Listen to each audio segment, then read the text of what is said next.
the center of a tectonic plate is a quiet place.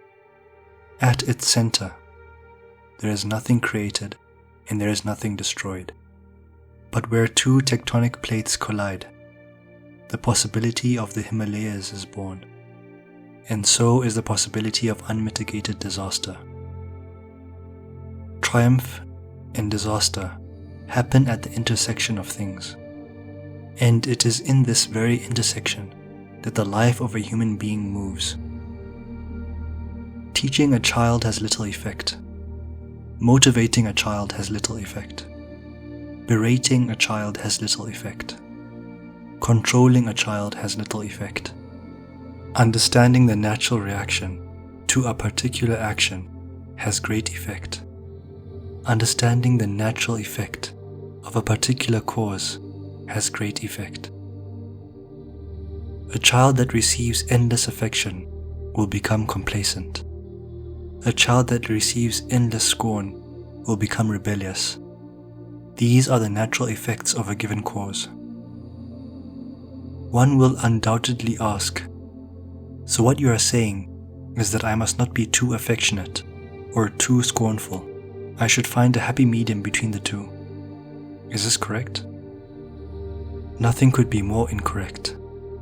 For in trying to find a happy medium, you will fail.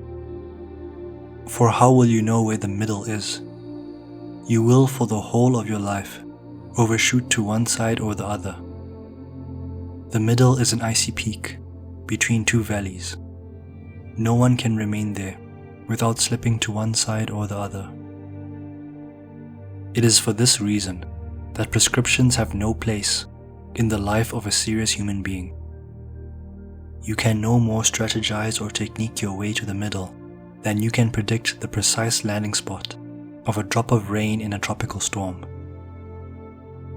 You must understand the nature of the human organism. He is a 12th hour creature. At 11:59, he still feels that he has 1 minute left. This is neither good nor bad.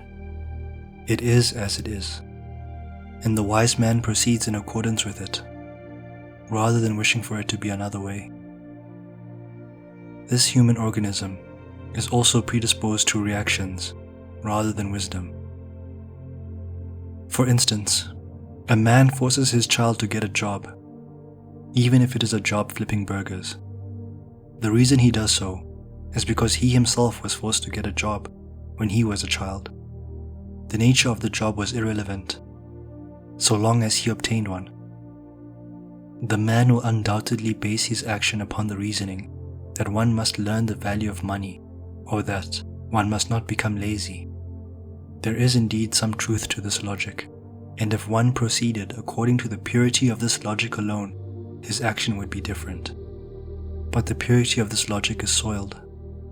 It is soiled by running a thread of either resentment or justice, or even the fear that his child will become lazy, or not learn the value of money.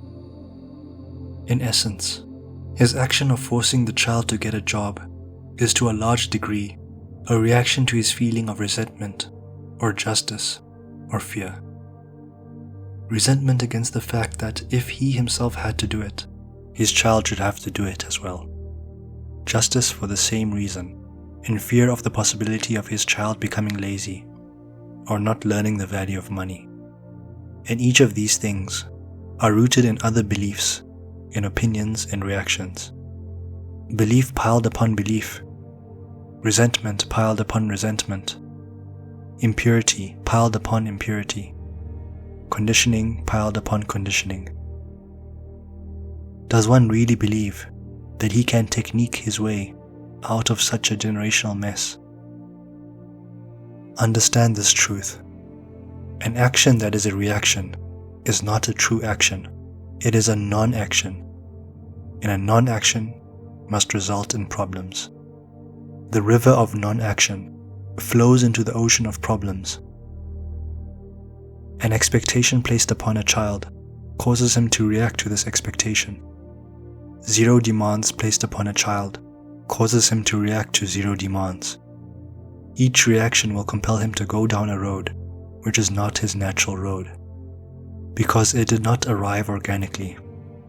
It arose as a reaction to an external stimulus.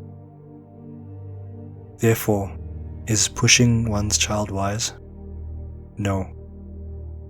Is leaving one's children to themselves wise? No. Pushing in an unnatural reaction, leading to an unnatural reaction. Leaving one's children to themselves allows them to succumb to a culture of electronics addiction and social mischief. In essence, pushing one's child imprisons him to the parent's culture, and leaving him to himself imprisons him to society's culture. It is for this reason that no prescriptions or how-tos work. The way of truth is the way of naturalness, without reaction. This comes about through understanding. Not an overly kind way of explaining to the child, or the child will likely not take it to heart. Not an overly aggressive way of explaining to the child, for the child will likely become resentful or fearful. What the parent must realize is that a child who understands without feeling the pressure to react is a child who will naturally find his way toward success. All things that are natural flow toward perfection.